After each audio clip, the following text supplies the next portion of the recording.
Hey, pirate fans around the world. This is Roche Braziliano, the pirate who scared even pirates. The buccaneer, whose cruelty made even pirates change course. Roche Braziliano carried a reputation that did not only frighten merchants and soldiers, it made other pirates think twice before sharing an anchorage, a bottle, or even a horizon with him. In the next hour, this story lays out the episodes that built that name, separates legend from paper trail, compares him with figures like Henry Morgan and Francois Lolone, and shows what remains today in ports and archives. It begins not with a fairy tale, but with how men who lived and breathed danger came to fear one of their own. And it starts with a violent outburst that spread through the Caribbean taverns faster than any sail could carry news. Before you get comfortable, take a moment to like the video and subscribe. But only if you really enjoy and want to fall asleep with pirate stories whenever you want. Among people who faced storms, cannon fire, and blade work almost daily, fear had a specific shape.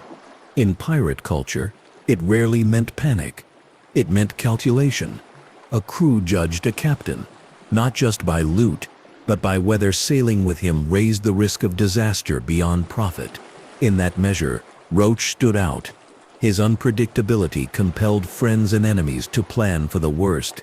At sea, on shore, and even in the comfort of a tavern, the thesis is simple.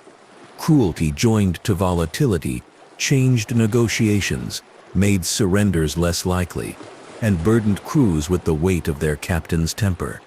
Heads up on this: fear among pirates was not about flinching. It was about cost, and when Roche was rumored in a radius of days, costs rose. Quick fact: in the 17th century Caribbean, news moved on wind and rumor. One explosive story could move from Port Royal to Tortuga in the time it took a sloop to catch the trades. That is how the first of 3 notable episodes became common tavern knowledge. The first incident took place after a raid, when a group of prisoners refused to reveal a cache. Accounts say Roche's temper crossed a line that even hardened freebooters disliked. Witnesses, dockworkers, and a surgeon's mate told versions that agreed on his impatience, the rough handling, and the aftermath. The details do not need to be dwelled upon. What matters is the reaction. In ports where cutlasses hung on pegs like coats, the conversation changed from "did he take a good prize?" to "do not be near him when he drinks." That shift in tone signaled something rare. The second episode unfolded aboard a small merchantman. During a boarding, the fight ended quickly. What followed, according to one captured pilot's later statement, made crews debate surrender differently. A standard buccaneer playbook balanced terror and restraint. Terrify enough to compel cooperation, restrain enough to keep future opponents willing to strike colors. Roche's outburst tilted that balance. Word of it moved from ship to ship. Captains began to prime crews with new instructions: hold fire longer to prevent provoking him, or keep powder dry and fight to the last to avoid capture at all. Either choice raised risks. Operationally, his name increased the chance of a firefight when most pirates preferred a surrender. The third episode occurred on land. After a successful cruise, the crew paid out shares in a port known for rowdy freedom. A tavern argument, small at first, became something larger, and a bystander learned that Roche's anger did not recognize off-duty hours. Local vendors who made their living on thirsty sailors remembered the damage. The port's authorities, who relied on buccaneer spending yet feared the governor's displeasure, took note. Rumor networks, barmaids, ship chandlers, surgeons spread an image of a man who could be lethal even while celebrating. That image mattered because places like Port Royal amplified reputations. Stories there did not stay in one room. They moved out on every hull that left the harbor. To understand why those incidents mattered, the scene of Port Royal at its peak helps. Privateering licenses gave legal cover to raid enemies. Prize courts washed stolen goods into legitimate markets. Fences converted contraband into coin. Governors weighed letters from London against the need to keep rival empires off balance. Surgeons patched up fighters. Tavern owners poured rum. and ministers preached against the very men whose spending supported their congregations' families. In that mix, a name attached to disorder could echo. Roche's echo carried far, because it combined profit and peril in a way other captains did not. He could take a prize, he could also bring trouble inside the port's wooden walls. The path to the name Braziliano reaches back to another shore. Born in the Dutch world, he came of age while the Dutch fought and traded along the Brazilian coast. The moniker almost certainly tied him to that frontier, Dutch Brazil, where Europeans, Africans, and indigenous communities lived in a narrow strip of sugar wealth. Wars pushed people out. Sailors and gunners displaced by shifts in empire needed work. The Caribbean offered it. Ships needed hands. Crews learned quickly that the fastest road to pay was not always legal. When a man with Brazil in his story reached Jamaica or Tortuga, he carried the hard schooling of that coast with him. The first recorded mentions line up with that migration, a name or alias showing up where Dutch, English, and French adventurers gathered. Early cruises put him on the board. The small, swift vessels of the buccaneers, pinnaces and sloops, could appear where heavy ships could not. In those first verifiable raids, Roche targeted small, rich craft close to coasts. Partners came and went. Alliances at sea were pragmatic. Prize lists show silver, cocoa, hides, and practical goods. The shift from tough buccaneer to fear symbol happened when his discipline, or lack of it, marked him as different. Articles, the agreements crews signed, usually set rules about shares and punishment. He enforced some rules with sudden harshness and ignored others when angry or drunk. That combination made crews cautious. A man who ignored his own articles could ignore a plea for quarter. The Spanish world called the next chapter a nightmare. Campeche, on the Yucatan coast, offered targets, logwood, hides, and passing commerce, and a chance to pinch Spain along its own rim. Roche and companions approached with speed and used surprise. The Spanish response, sharpened by years of buccaneer pressure, was ready. A trap tightened. Spanish forces captured him. Records from that side, when they speak of him, do so with a tone of satisfaction. Capturing a name meant deterrence. The location of the seizure and the identity of his captors appear in two slightly different lists, but both agree on the key point. He fell into Spanish hands alive. Conduct in captivity can build a legend as much as battle. Accounts portray him as unbowed, crude, and threatening. In one retelling, a Spanish officer described him as contemptuous even when chained, promising violent revenge if he ever saw the open sea again. Whether every word of that scene happened is less important than how it functioned. It told Spaniards that a caged enemy still bit with his voice. It told pirates that their comrade would not be humiliated. It told port gossips that even in a cell, Roche stayed Roche. The story did what stories do.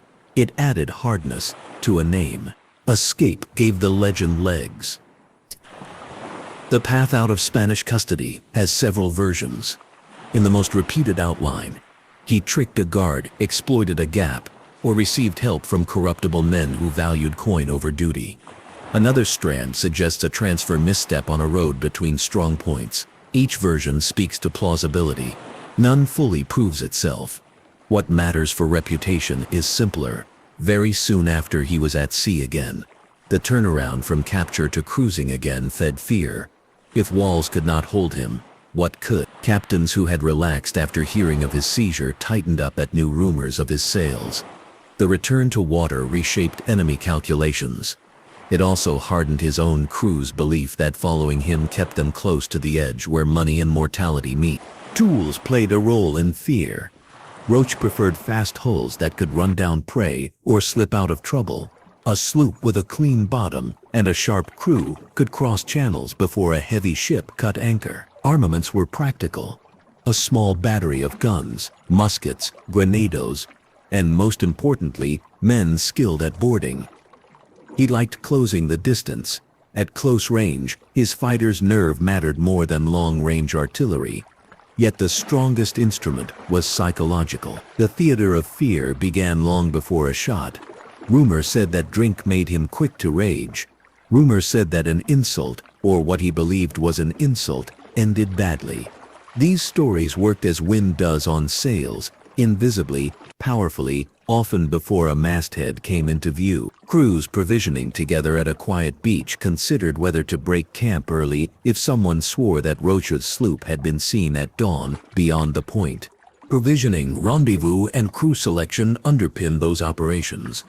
Successful buccaneers built logistics: salt meat, biscuit, fresh water, fruit for scurvy, and arrangements with coastal communities. The crews split into disciplined work teams: hands who could reef in a squall, gunners who knew their tools, surgeons who could stitch and steady. When a captain was unpredictable, logistics had to be strong, because chaos on board chewed through stores and men faster. Some of Roche's men stayed because he brought prizes quickly. Others left as soon as shares paid out. That churn, recorded in scattered port notes and a few testimonies, shows a command that inspired both loyalty and escape. Comparisons with other names clarify Roche's position. Henry Morgan operated at a different scale, aiming at cities and using letters of marque to launder violence into policy. François Lolonet carried a reputation for cruelty that was nearly theatrical, yet he paired it with a methodical campaign against Spanish shipping. Mansveld operated with strategic ambition, building a base before his death. Where did Roche fit? He resembled Lolonet in ferocity, but lacked the same sustained strategic arc. He shared Morgan's ability to shock, but rarely the same political cover.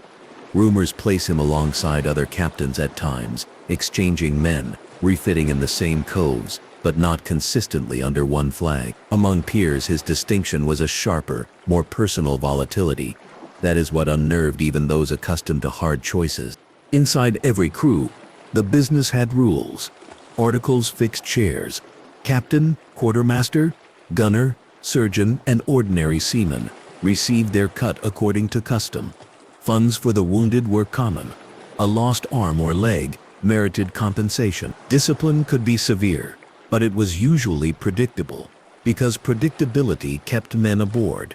Evidence around Roche suggests a pattern that bent or broke predictability. He could enforce harshly, then look the other way when his favorites crossed a line, then return to severity without warning. Men joined him for profit.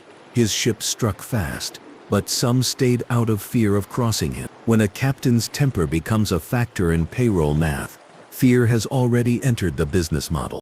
Life on shore magnified the duality. Port Royal's nights drew gold and trouble into the same narrow streets.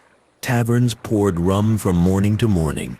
Brothels, gaming dens, and backrooms formed an unofficial economy that turned plunder into everyday goods. Roche's name appears in stories of brawls and shattered furniture.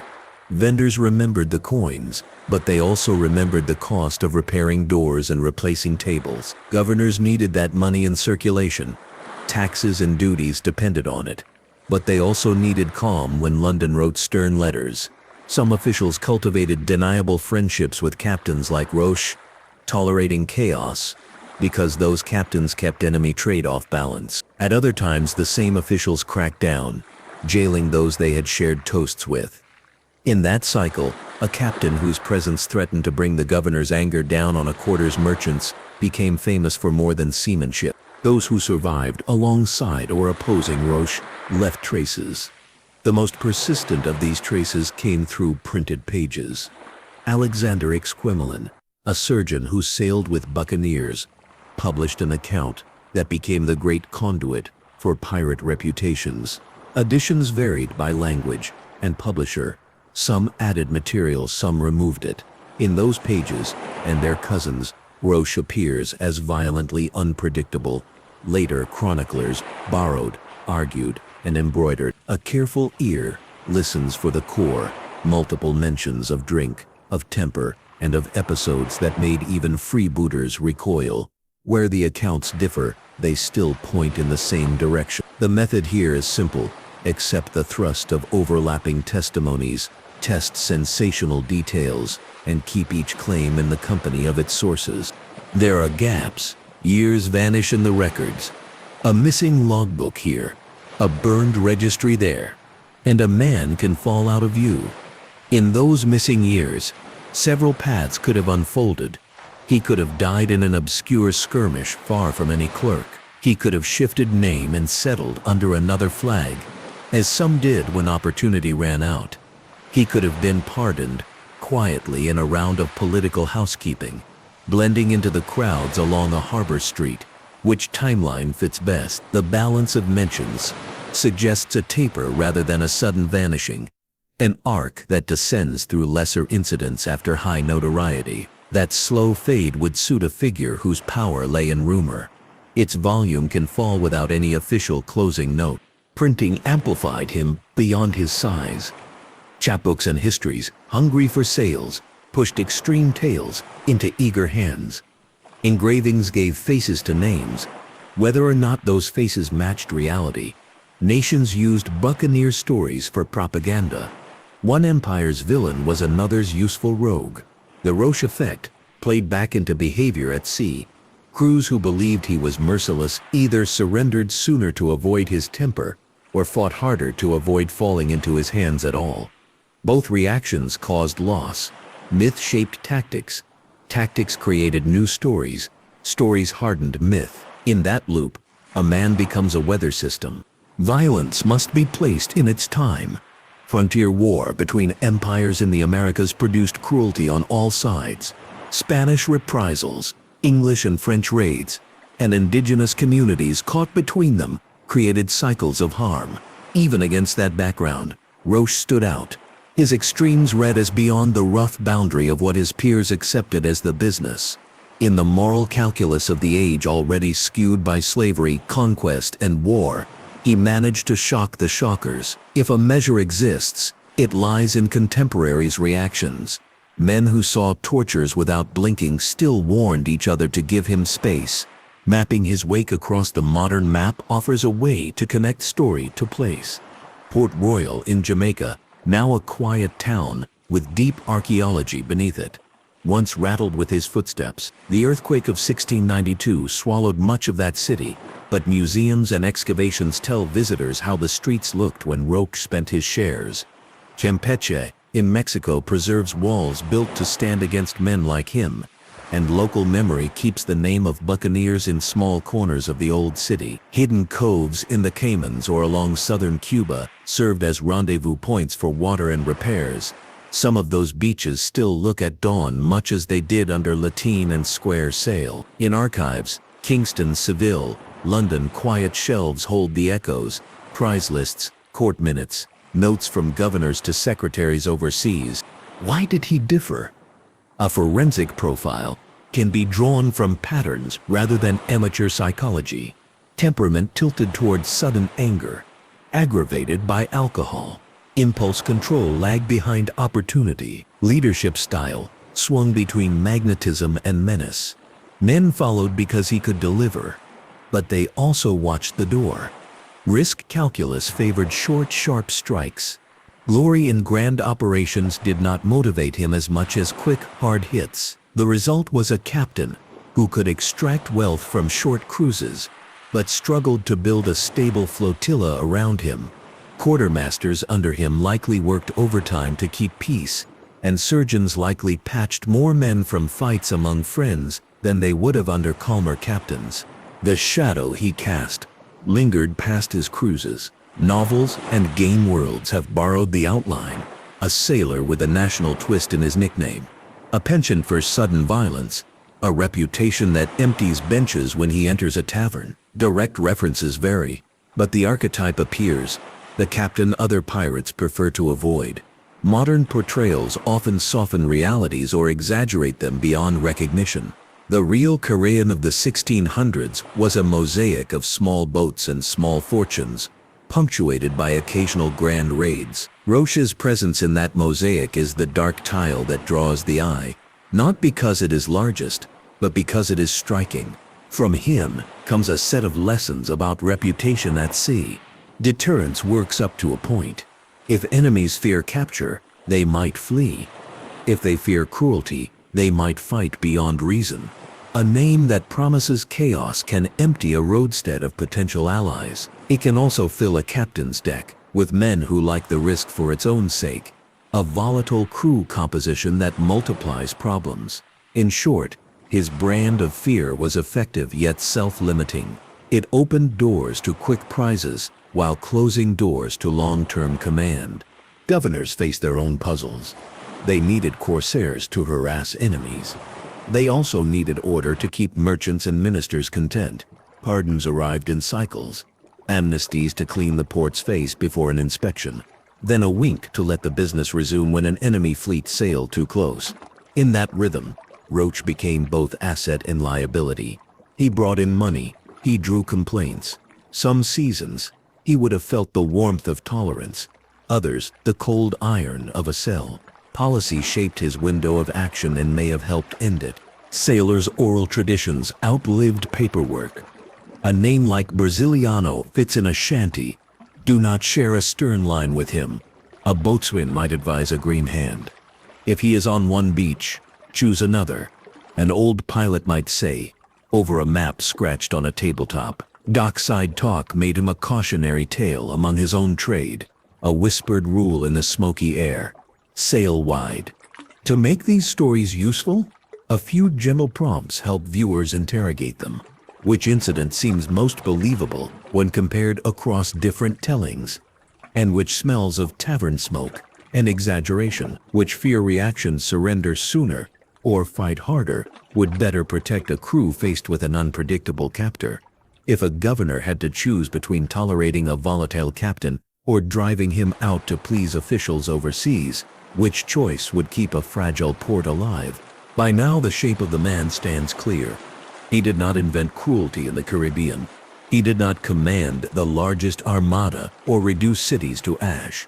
He did something simpler and in its way more remarkable. He forced professionals of danger to recalculate. Even seasoned buccaneers shifted their course lines when a rumor said his sloop had taken on water and biscuit 2 nights prior just beyond the headland. Merchants did not want to meet him. Soldiers did not want to guard prisoners under him. Other pirates did not want him at the next table. That circle of avoidance is the true measure of his legacy. Evidence speaks quietly in the places where stories began. Contemporary chronicles from surgeons and sailors, port records, and later compilations provide the materials. They are not perfect. No archive is put together. They chart a curve of behavior and reputation that explains why this name still stirs conversation centuries later. The Caribbean, then as now, held 1,000 faces under the sun. This one still draws attention because even among those who lived by risk, it inspired a careful turn of the wheel. Roche's career also illuminates how fear travels by small steps.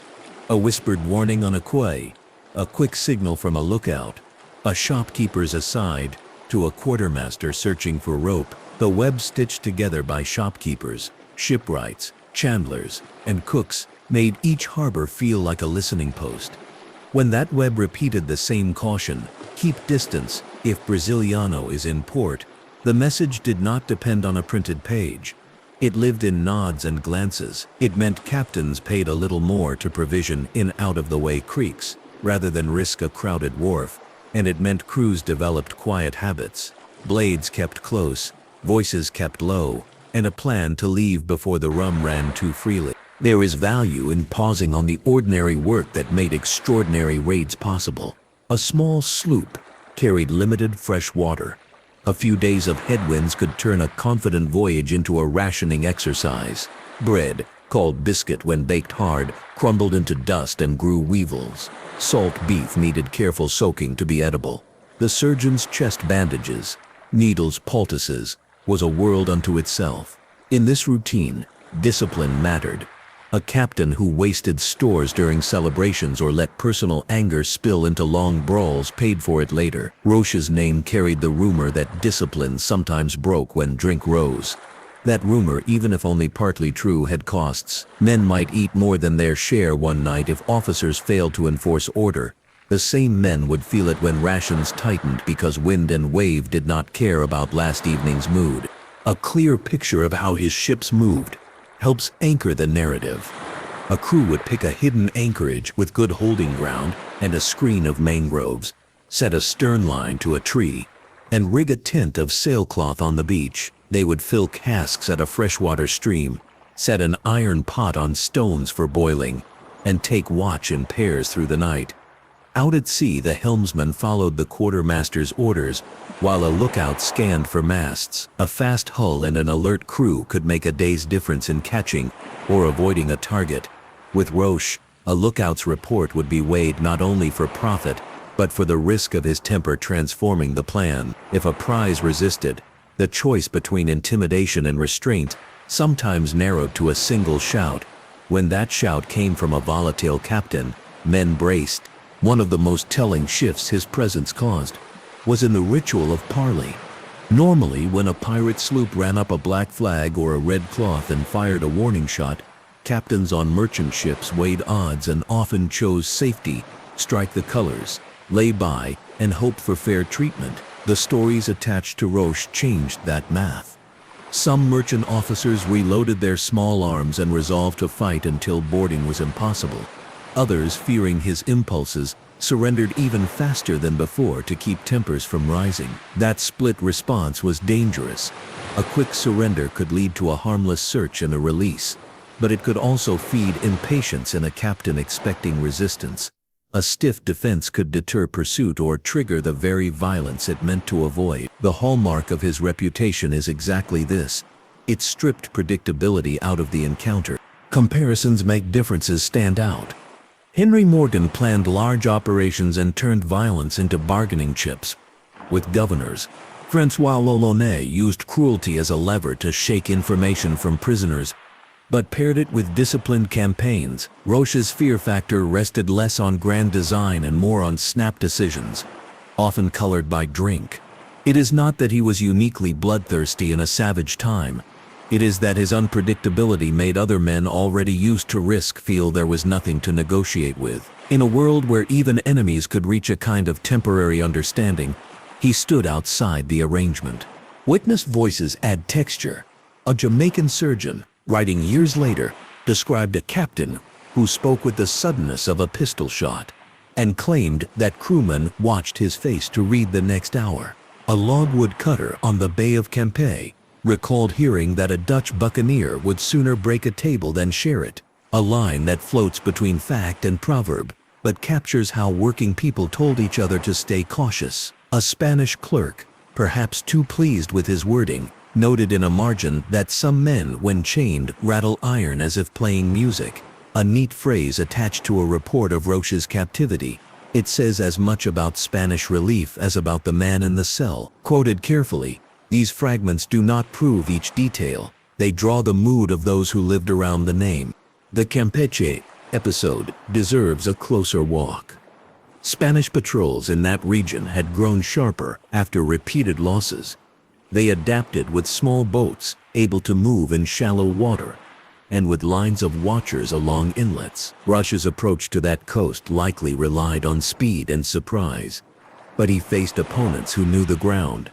When he fell into their hands, a small corner of the colonial administration felt a moment of control. In the days after, his captors would have performed the rituals of victory, inventory of arms, listing of the captured, distribution of minor rewards. Yet even then, the stories say the man would not quiet down, and even then the guards knew that a caged predator can still slash if the chance appears. Whether a bribe opened a door or a misstep on a transfer created an opening, his return to open water was the kind of news that wiped satisfaction off official files. The message to crews was blunt. Even if he is caught, do not count him out. Escape stories always collect flourishes, so the essentials speak loudest. He was captured, then he was gone, then sails under his hand were seen again. That sequence mattered, because it dropped like stones into the harbor. Rumor pool. Crews translated it into practical rules. Do not count on Spanish custody to settle things. Be ready for the unexpected, and avoid commitments that depend on Roche being out of the game. Practical rules kept people alive. The machinery of a buccaneer crew under him worked as it did under others. At least on paper, the quartermaster balanced the captain's power, keeping the shares straight and arguing for the crew when punishment felt unfair. The boatswain oversaw the ropes and sails, the gunner watched powder and shot, and the carpenter patched the hull. In a well-run ship, that machinery clicked. Under a volatile captain, the same machinery could hum, but also seize. A boatswain, for instance, could choose to delay a needed repair. If a fight on shore seemed likely to explode into a general brawl, the cost would be paid at sea in speed, lost to a fouled hull. A surgeon could plan to clean the chest and inventory bandages on a quiet afternoon, then find himself triaging bruises and cuts from a tavern incident that accomplished nothing at sea. These cascading inefficiencies never show up in glorious tales, but they write themselves into the log as days lost and tempers stretched. Context broadens the view. The Caribbean of the 1660s and 1670s was a chessboard with too many players and improvised pieces. Spain still held a vast empire, but its supply lines were thin. England, France, and the Netherlands pushed wherever they could. Colonial governors acted both as loyal servants and pragmatic survivors. Their instructions from home were often late, vague, or impractical.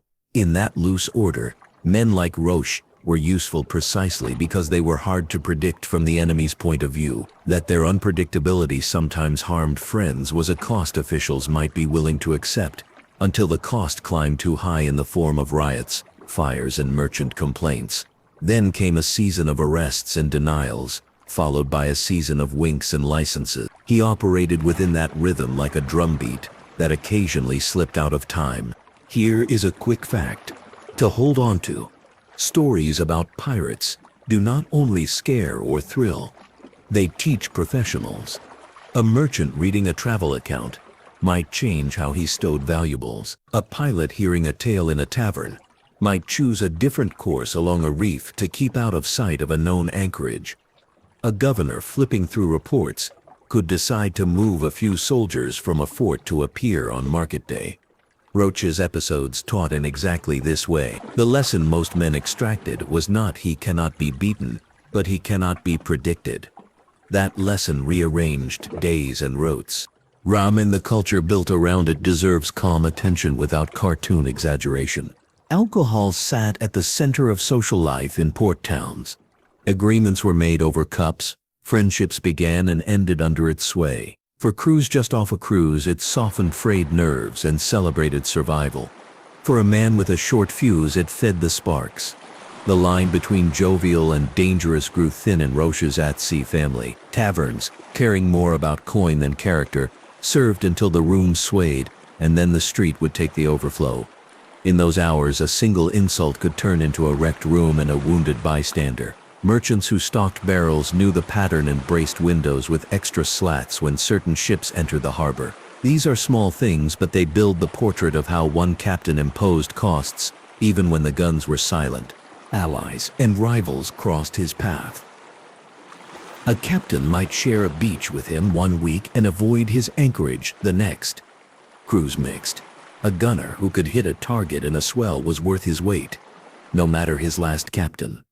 Men told each other which leaders kept their word and which did not. In those whispers, Roche's reputation was not a monolith. Some praised his daring, some cursed his temper, and many maintained both positions depending on the day. That mix matters because it shows a reality more complicated than a simple villain's mask. He had talents. He had faults. The combination produced a special kind of caution in those around him. It is time for a gentle question for the audience to consider. When facing an opponent known for impulse, is the safer course to avoid all contact, or to shape the contact so that choices stay narrow, short parley, clear terms, and quick departure? Experienced sailors often preferred the second path. When avoidance was impossible, they cut down the number of moving pieces so there was less room for a spark to catch. That discipline of simplicity, few words, clear exchanges, was an unspoken survival technique in a world of hot tempers. The business model behind buccaneering bears a simple explanation. Investors in port fitted out vessels. Captains and crews sailed, raided, and returned. Prize courts examined, captured goods, and with a legal nod, turned theft into taxable cargo. Shares went to investors, officers, and men. Wounded shares, sometimes called smart money, compensated those maimed in action. Pardon seasons converted lawbreakers into citizens for a day, then back again when politics shifted. In that gray economy, a captain's name affected financing. Investors preferred men who brought home goods without bringing home prosecutors. A captain whose antics stirred complaints could still find money. Profit forgives much, but the terms grew harsher. If Roche found himself accepting tighter contracts and more watchful partners, that would fit the logic. Printed sources, particularly Exquemelin's widely read narrative, functioned as both memory and mirror. Published accounts took oral tales and fixed them.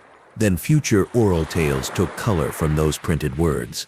It is not necessary to chase every variant to understand the effect. When a man appears repeatedly with the same attributes across sources, the quick temper, the drinking, the threatening language in captivity, historians accept that the silhouette is sound, even if they debate the exact features. Later compilers leaned on those early narratives.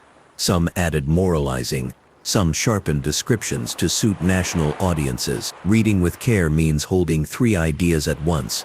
The story taught contemporaries how to act. The print preserved a version of it, and the preservation changed the story again when new readers lived by it. If his final years dim in the record, that dimming fits the common ending of many such lives. A few pirates died in bursts of gunsmoke, their names sealed by spectacular last stands. Many more faded, dying of fever in a village, drowning in a night storm, or slipping under a new name into a quieter trade. Theories about Roche's end divide along those lines. A quiet death without paperwork, a new identity under another flag, or a legal pardon that erased the old life in a bureaucrat's ledger. The strong possibility is that the man who could not be predicted in life left an ending that could not be fully traced in documents. An uncertain goodbye suits a figure carried more by rumor than by signatures. Violence in the age of empire tempts the mind to draw bright lines around right and wrong. But the shoreline was muddy. Spanish forces responded to buccaneer raids with punishments that shocked observers, just as French and English raiders inflicted torments that shamed their own allies. Inside that harsh frame, Roche's outrages stood out because they often came wrapped in senselessness. Quick cruelty that gained no advantage, or that damaged allies, made him a problem not only for enemies, but for his own side. That is not a modern judgment laid on the past. It is the reaction preserved in voices of the time, when sailors who still sang shanties about bold captains warned each other to be careful of this one. Mapping his trace across places worth visiting ties history to landscapes. In Jamaica, Port Royal's museum preserves artifacts pulled from the sunken streets that the earthquake took in 1692, offering glimpses of rooms where men counted coins and made promises. In Campeche, the sea walls and bastions built to repel men like him remain, and evening light across those stones tells a quiet story of fear made brick. Along the Mosquito Coast and the southern Cuban shore, lagoons and narrow channels with clear water make it easy to imagine a small sloop sliding in under dusk, sails dropped, oars out, the crew silent. In Seville's archives, brown ink on old paper lists names and cargoes. Somewhere in those stacks, a clerk's line about a Dutch buccaneer anchors a rumor to a date. These are not attractions for thrill, they are places where the past still breathes if the visitor listens. A forensic glance at his leadership under stress shows three habits. First, he moved quickly, even when patience would have brought more gain. Second, he enforced order unevenly, rewarding some friends while punishing others for similar sins, which bred quiet resentment. Third, he used fear like a lantern in a dark room, bright, sudden, and blinding, but often forgot to aim it thoughtfully. These habits created success in short spurts, but undermined longer campaigns. Crews who prefer predictability as much as profit eventually drift away from volatility. Quietly, that drifting ends many careers without need of a final battle. Culture took his outline and found uses for it. Stories need a figure who clears rooms with a glance. Games need an unpredictable foe who forces quick decisions. Without naming him, creators have reached for the archetype he helped to find, the pirate feared by pirates. It appears in plots where other captains, rough and proud, swallow pride to avoid a meeting. It appears in lines of dialogue where seasoned hands tell the young to keep a berth's width of water between their ship and his. Cultural echoes preserve what mattered, not his exact features but the effect he had on other professionals of danger. There were also those who saw him at his most human. Exhausted on a beach after days at sea, sleeping with a pistol nearby because fear was mutual, staring at a chipped cup in a tavern corner, thinking about a sail torn in a squall, and the carpenter who would need to patch it, calling for silence on deck as a shoal loomed darker water ahead. The difference in this story is not that he lacked such human moments, it is that around them, he built a pattern of choices that made even peers step lightly. The story asks viewers to weigh that pattern without romance, without softening, and without excess judgment. In that careful weighing lies understanding. Another prompt to consider: if reputation can win fights before they start, what is the price of relying on it too much? Captains who counted on names to do the work sometimes grew sloppy in the fundamentals. Rigging, gunnery, watchkeeping. The sea punishes sloppiness. A quiet reef does not respect reputations. A surprise squall does not listen to shouted orders. Those who sailed near Roche might have noted that very lesson, and the smart ones kept their decks in order even when stories made them feel invincible. Governors used paperwork as weapons too.